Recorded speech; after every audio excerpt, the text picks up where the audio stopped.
हे राधे, हर हर महादेव। कैसे हैं आप लोग? आज सावन मास का तीसरा दिन और मैं आप लोगों को तीसरे दिन की कथा सुनाना चाहती हूँ।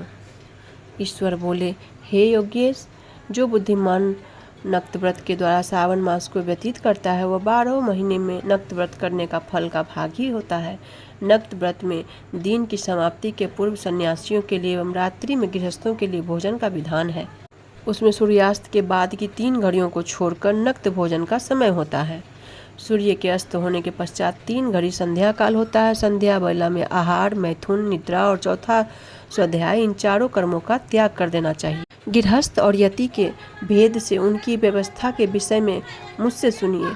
सूर्य के मंद पड़ जाने पर जब अपनी छाया अपने शरीर से दुगनी हो जाए उस समय भोजन को यति के लिए नक्त भोजन कहा गया है। रात्रि में भोजन उनके लिए नक्त भोजन नहीं होता है। तारों के दृष्टिगत होने पर विद्वानों ने गृहस्थ के लिए नक्त कहा गया है। यति के लिए दिन के 8वें भाग के शेष रहने पर भोजन का विधान है। उसके लिए रात्रि में भोजन का निषेध किया गया है। गृहस्थ को चाहिए कि वह विधि पूर्वक रात्रि में नक्त भोजन करे और यति, विधवा तथा विधुर व्यक्ति सूर्य के रहते नक्त व्रत करे। विधुर व्यक्ति यदि पुत्रवान हो तब उसे भी रात्रि में ही नक्त व्रत करना चाहिए।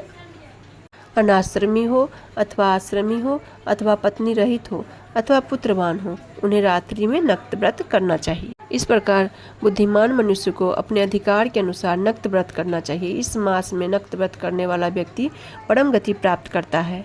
मैं प्रातः काल स्नान करूंगा, ब्रह्मचर्य व्रत का पालन करूंगा, नक्त भोजन करूंगा, पृथ्वी पर सोऊंगा और प्राणियों पर दया करूंगा।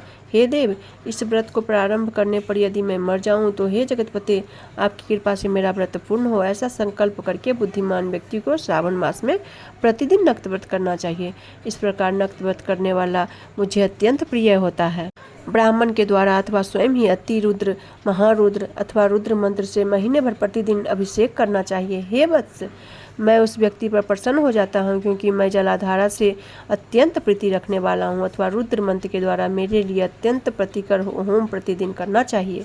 अपने लिए जो भी भोज्य पदार्थ अथवा सुखोपभोग की वस्तु अति प्रिय हो, संकल्प करके उन्हें श्रेष्ठ ब्राह्मण को प्रदान करे। स्वयं महीने भर उन पदार्थों का त्याग करना चाहिए। हे मुने, अब इसके बाद उत्तम लक्ष्य पूजा विधि को सुनिए। लक्ष्मी चाहने वाले अथवा शांति की इच्छा रखने वाले मनुष्य को लक्ष्य बेलपत्रों या लक्ष्य दुर्वादलों से शिव की पूजा करनी चाहिए। आयु की कामना करने वाले को चंपा के लक्ष्य पुष्पों तथा विद्या चाहने वाले व्यक्ति को मल्लिका या चमेली के लक्ष्य पुष्पों से श्रीहरि की पूजा करनी चाहिए। शिव तथा विष्णु की प्रसन्नता तुलसी के दलों से सिद्ध होती है। पुत्र की कामना करने वाले को कटोरी के दलों से शिव तथा विष्णु का पूजन करना चाहिए। बूढ़े स्वप्न की शांति के लिए धान्य से पूजा करना प्रशस्त होता है। देव के समक्ष निर्मित किए गए रंगवल्ली आदि से विभिन्न रंगों से रचित पद्म, स्वास्तिक और चक्र आदि से प्रभु की पूजा करनी चाहिए। इस प्रकार सभी मनोरथों की सिद्धि के लिए सभी प्रकार के पुष्पों से यदि मनुष्य लक्ष्य पूजा करे तो शिव जी प्रसन्न होंगे। तत्पश्चात उद्यापन करना चाहिए, मंडप निर्माण करना चाहिए और मंडप के त्रिभाग परिमाण में वेदिका बनानी चाहिए। तदंतर पुण्य आवाहन करके आचार्य का वरण करना चाहिए और उस मंडप पर प्रविष्ट होकर गीत तथा वाद्य शब्दों और तीव्र वेद ध्वनि से रात्रि में जागरण कर वेदिका के ऊपर उत्तम लिंगोत्तभद्र बनाना चाहिए। इसके बीच चावलों से सुंदर कैलाश का निर्माण करना चाहिए। उसके ऊपर तांबे का अत्यंत चमकीला तथा पंच पल्लव युक्त कलश स्थापित करना चाहिए। उसे रेशमी वस्त्र से वेष्टित कर देना चाहिए। उसके ऊपर पार्वती पति शिव की स्वर्णमय प्रतिमा स्थापित करनी चाहिए। तत्पश्चात पंचामृत पूर्वक धूप, दीप तथा नैवेद्य से उस प्रतिमा की पूजा करनी चाहिए और गीत, वाद्य, नृत्य तथा वेद शास्त्र पुराणों के पाठ द्वारा रात्रि में जागरण करना चाहिए। प्रातः काल भली भांति स्नान करके पवित्र हो जाना चाहिए और अपनी शाखा में निर्दिष्ट विधान के अनुसार वेदिका निर्माण करना चाहिए।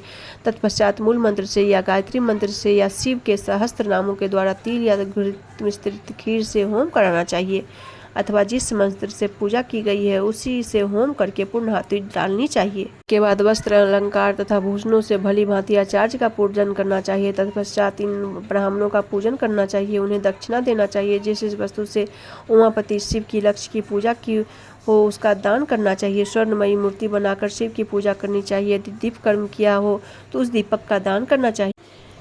इसके बाद प्रभु से क्षमा प्रार्थना करनी चाहिए और अंत में 100 ब्राह्मणों को भोजन करना चाहिए। हे मुनि, जो व्यक्ति इस प्रकार पूजा करता है मैं उस पर प्रसन्न होता हूँ। उसमें जो श्रावण मास में पूजा करता है उसका अनंत फल मिलता है। यदि अपने लिए अत्यंत प्रिय कोई वस्तु मुझे अर्पण करने के विचार से इस मास में कोई त्यागता है तो उसका फल सुनिए।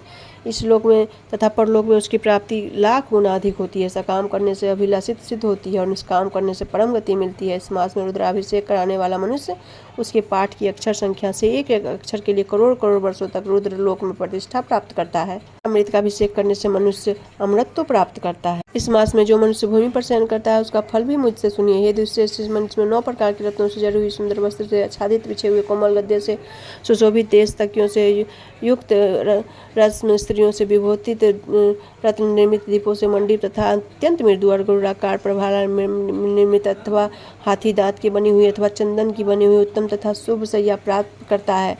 इस मास में ब्रह्मचर्य का पालन करने से भी दृढ़ पुष्टि होती है। ओज बल, शरीर की दृढ़ता और जो भी धर्म के विषय में उपकारक होते हैं वह सब उससे प्राप्त होता है। निष्काम ब्रह्मचर्य व्रती को साक्षात ब्रह्म प्राप्ति होती है और सकाम को स्वर्ग तथा सुंदर देवगणाओं की प्राप्ति होती है। इस मास में दिन रात अथवा केवल दिन में अथवा भोजन के समय मौन व्रत दान करने वाला भी महान वक्ता हो जाता है।